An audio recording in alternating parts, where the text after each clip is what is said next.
करोड़पति लड़का स्टेशन पर भीख मांगने वाली विधवा महिला पर दिल हार बैठा। फिर जो हुआ, इंसानियत रो पड़ी। नमस्कार दोस्तों, मैं हूं विवेक वर्मा और वर्मा स्टोरीज में आपका हृदय से स्वागत है। हम सब अक्सर कहते हैं कि प्यार अंधा होता है। वह न तो कोई रंग देखता है, न रूप, न ही इंसान की हैसियत। लेकिन क्या हमारी ये दुनिया, हमारा ये समाज इस निस्वार्थ प्रेम को स्वीकार करने का साहस रखता है? आज की कहानी महज एक प्रेम कहानी नहीं है, बल्कि हमारे समाज के खोखले आदर्शों और झूठी शान पर एक ऐसा तमाचा है जिसकी गूंज आपके रूह तक जाएगी। यह एक ऐसी दास्तान है जिसमें एक करोड़पति ने अपना दिल एक ऐसी जगह हारा जहां लोग नजरें उठाना भी पसंद नहीं करते, लेकिन अंत में जो हुआ उसे देखकर पत्थर दिल भी खून के आंसू रो पड़ा। तो अपनी आंखें बंद कीजिए, मेरी आवाज के साथ जुड़िए और इस भावुक यात्रा पर मेरे साथ चलिए। प्रतापगढ़ एक बहुत ही व्यस्त और बड़ा शहर था। इसी शहर के बीचों बीच रहते थे शहर के सबसे बड़े उद्योगपति प्रथम। प्रथम की उम्र 28 साल थी। वह दिखने में जितना आकर्षक था, उसका दिल उतना ही कोमल और विशाल था। प्रथम के पास दौलत की कोई कमी नहीं थी। उसके इशारे पर सैकड़ों नौकर दौड़ते थे, महलों जैसा घर था और महंगी गाड़ियां उसके गैरेज की शोभा बढ़ाती थीं। लेकिन इन सब के बावजूद प्रथम को अक्सर उस बड़ी सी हवेली में एक अजीब सा सूनापन महसूस होता था। उसकी माँ भैरवी देवी शहर की बहुत ही रुतबेदार और सख्त मिजाज महिला थीं, जिनके लिए दुनिया में पैसे और खानदान की इज्जत से बढ़कर कुछ नहीं था। एक दिन प्रथम को किसी जरूरी काम से पड़ोसी शहर जाना था। मौसम बहुत खराब था, इसलिए उसने अपनी कार छोड़कर ट्रेन से सफर करने का फैसला किया। जब वह प्रतापगढ़ रेलवे स्टेशन पहुंचा, तो मूसलाधार बारिश शुरू हो गई और घोषणा हुई कि ट्रेन कुछ घंटों के लिए लेट है।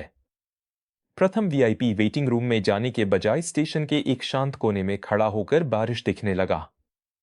तभी उसकी नजर एक खंभे के पास बैठी एक महिला पर पड़ी। वह साधारण भिखारियों जैसी नहीं लग रही थी। उसके कपड़े फटे और मैले जरूर थे, लेकिन उसके चेहरे पर एक अजीब सी शालीनता और आंखों में समंदर भर का दर्द था। उसकी उम्र यही कोई 25 साल रही होगी। उसकी गोद में एक 1.5 साल का बच्चा था, जो तेज बुखार से तप रहा था और खांस रहा था। वह महिला अपने मैले आंचल से उस बच्चे को ठंड से बचाने की नाकाम कोशिश कर रही थी। पास से गुजरने वाले लोग उसके आगे कुछ सिक्के फेंक कर चले जाते, जिन्हें वह चुपचाप उठा लेती। प्रथम को उस महिला की आंखों ने जैसे जकड़ लिया। वह किसी अदृश्य डोर से खिंचा हुआ उसके पास गया। उसने अपनी जेब से 500 का एक नोट निकाला और उस महिला की तरफ बढ़ा दिया। महिला ने धीरे से अपनी आंखें उठाईं। उसकी आंखों में कोई लालच नहीं था। उसने बहुत ही धीमी और कांपती हुई आवाज में कहा, बाबूजी, मुझे इतने पैसों की जरूरत नहीं है। मेरे पास 20 रुपए जमा हो गए हैं, बस 30 रुपए और मिल जाए तो मेरे ऋषभ की दवा आ जाएगी। आप मुझे सिर्फ 30 रुपए दे दीजिए। प्रथम उस महिला की बात सुनकर हैरान रह गया। जहां लोग ज्यादा से ज्यादा पैसे ऐंठने की कोशिश करते हैं, वहां यह महिला केवल अपनी जरूरत भर मांग रही थी। प्रथम ने नम्रता से पूछा, तुम्हारा नाम क्या है? और तुम इतने छोटे और बीमार बच्चे को लेकर इस ठंड में स्टेशन पर क्यों बैठी हो? महिला ने अपनी नजरें झुका ली और बोली, मेरा नाम नंदिनी है बाबूजी। मेरे पति सुशांत एक कारखाने में मजदूरी करते थे। 1 साल पहले एक हादसे में उनकी जान चली गई। मेरे ससुराल वालों ने मुझे मनहूस कहकर घर से निकाल दिया। मेरे मायके में कोई है नहीं। मैं पढ़ी लिखी नहीं हूं। कुछ दिन लोगों के घरों में बर्तन मांजे, लेकिन जब यह बच्चा बीमार पड़ गया तो काम पर जाना छूट गया। मेरे पास कोई छत नहीं है, इसलिए यही स्टेशन पर रहकर इसके लिए 2 वक्त की रोटी और दवा का इंतजाम कर लेती हूँ। मैं कोई भिखारन नहीं हूँ बाबूजी, बस हालात से हार गई हूँ। नंदिनी की बात ने प्रथम के दिल को भीतर तक झकझोर दिया। उसने तुरंत अपने ड्राइवर को फोन किया और स्टेशन के बाहर गाड़ी मंगवाई। उसने नंदिनी से कहा, तुम मेरे साथ चलो। इस बच्चे को तुरंत अस्पताल ले जाना होगा, वरना इसे कुछ हो जाएगा। नंदिनी पहले तो घबराई, लेकिन ऋषभ की बिगड़ती हालत देखकर वह प्रथम के साथ चल पड़ी। प्रथम ने ऋषभ का शहर के सबसे अच्छे अस्पताल में इलाज करवाया। अगले कुछ दिनों तक प्रथम रोज अस्पताल जाता। वह नंदिनी के लिए अच्छे कपड़े और ऋषभ के लिए खिलौने ले जाता। इन चंद मुलाकातों में प्रथम ने नंदिनी के भीतर एक ऐसी पवित्र और निस्वार्थ आत्मा देखी जो उसे अपने अमीर समाज की किसी भी लड़की में कभी नजर नहीं आई थी। नंदिनी का भोलापन, उसकी खुददारी और अपने बच्चे के प्रति उसका समर्पण प्रथम के दिल में उतर गया। प्रथम उस बेसारा विधवा से बेइंतहा प्यार कर बैठा। जब ऋषभ ठीक हो गया तो प्रथम ने नंदिनी को अस्पताल के बगीचे में बैठाया और बहुत ही गंभीरता से कहा, नंदिनी, तुमने अपनी जिंदगी में बहुत दर्द सहा है। मैं तुम्हें और ऋषभ को इस दर्द से हमेशा के लिए दूर ले जाना चाहता हूं। मैं जानता हूं कि हमारी दुनिया अलग है, लेकिन मेरा प्यार तुम्हारे लिए सच्चा है। क्या तुम मुझसे शादी करोगी? क्या तुम मुझे ऋषभ के पिता बनने का हक दोगी?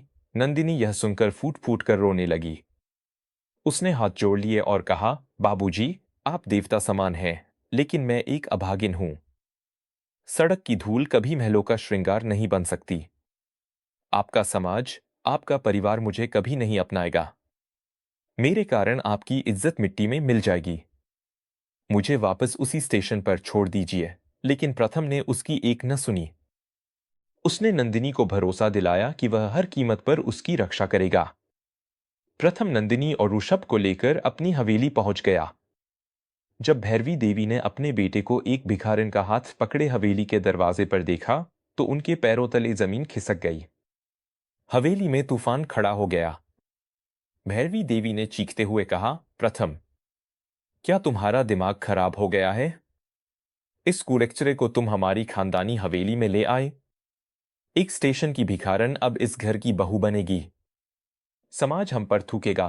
प्रथम ने बहुत ही शांत लेकिन दृढ़ स्वर में जवाब दिया, मां, जिसे आप कूड़ा कह रही हैं, वह मेरे जीवन का सबसे अनमोल मोती है। नंदिनी मेरी पत्नी है और इस घर की बहू। अगर इस घर में नंदिनी की जगह नहीं है तो मेरी भी कोई जगह नहीं है। बेटे की यह जिद देखकर भैरवी देवी उस वक्त तो चुप रह गईं, लेकिन उनके भीतर नफरत का जहर उबलने लगा। उन्होंने प्रथम के सामने नंदिनी को स्वीकार करने का नाटक किया, लेकिन उनकी नीयत कुछ और ही थी। प्रथम को लगा कि धीरे धीरे सब ठीक हो जाएगा। कुछ हफ्तों बाद प्रथम को अपनी कंपनी के एक बहुत जरूरी काम से 3 दिन के लिए विदेश जाना पड़ा। उसने नंदिनी को गले लगाया और जल्दी लौटने का वादा करके चला गया। प्रथम के जाते ही हवेली का माहौल बदल गया। रात का समय था, बाहर भयंकर तूफान आ रहा था और बिजलियां कड़क रही थी। भैरवी देवी ने हवेली के सारे नौकरों को छुट्टी दे दी। वह नंदिनी के कमरे में गईं, जहां नंदिनी अपने बेटे ऋषभ को सुला रही थी। भैरवी देवी ने एक बैग नंदिनी के मुंह पर फेंका और जहरीली आवाज में फुफकारते हुए कहा, तेरा नाटक बहुत देख लिया मैंने अभिकारन। तूने मेरे बेटे पर कोई जादू कर दिया है, लेकिन मैं जीते जी अपने खानदान का नाम मिट्टी में नहीं मिलने दूंगी। अगर तू आज इसी वक्त इस घर से नहीं गई तो मैं कल सुबह तक इस बच्चे को जहर देकर मार डालूंगी। जा, निकल जा मेरे घर से और फिर कभी मेरे बेटे की जिंदगी में अपनी मनहूस परछाई भी मत डालना। नंदिनी डर से कांप उठी। वह जानती थी कि अमीर और रुतबेदार लोग कुछ भी कर सकते हैं।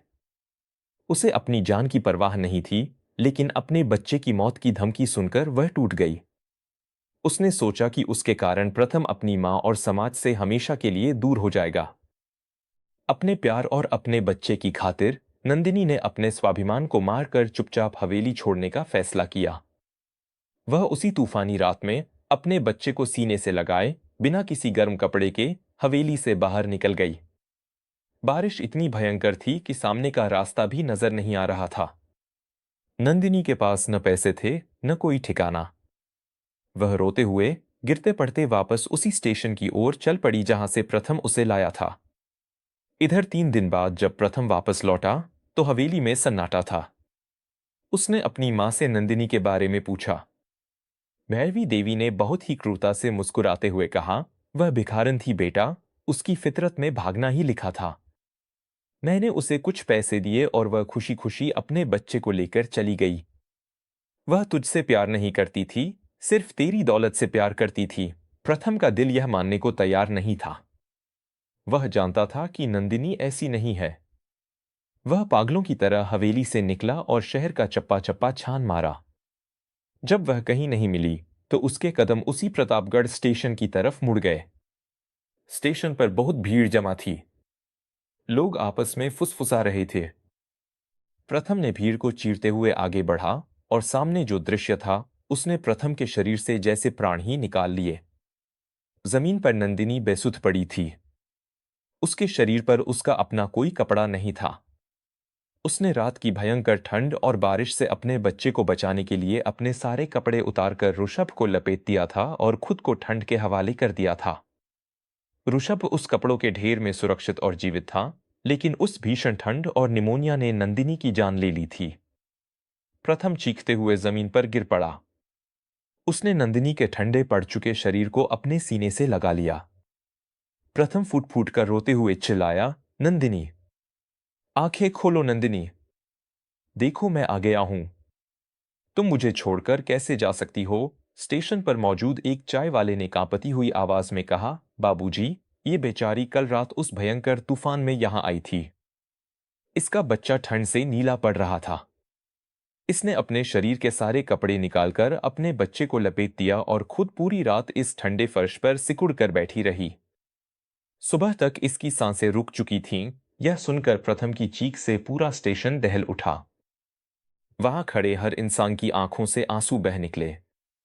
जिस समाज ने उस बेसहारा औरत को दुत्कारा था, आज उसी समाज के सामने एक माँ ने अपने प्यार और बलिदान की ऐसी मिसाल पेश की थी जिसने इंसानियत का सिर शर्म से झुका दिया था। प्रथम अपनी माँ की सच्चाई समझ चुका था। उसने अपनी हवेली, अपना करोड़ों का व्यापार और अपनी उस क्रूर माँ को हमेशा के लिए छोड़ दिया। उसने नंदिनी के निर्जीव शरीर का अंतिम संस्कार किया और अपने बेटे ऋषभ को सीने से लगाकर एक अनजान शहर की तरफ निकल पड़ा।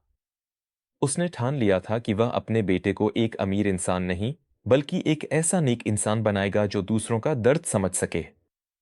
दोस्तों, जब दौलत और झूठी शान का घमंड इंसान के सिर पर चढ़ जाता है, तो वह सबसे पहले अपनी इंसानियत खो देता है।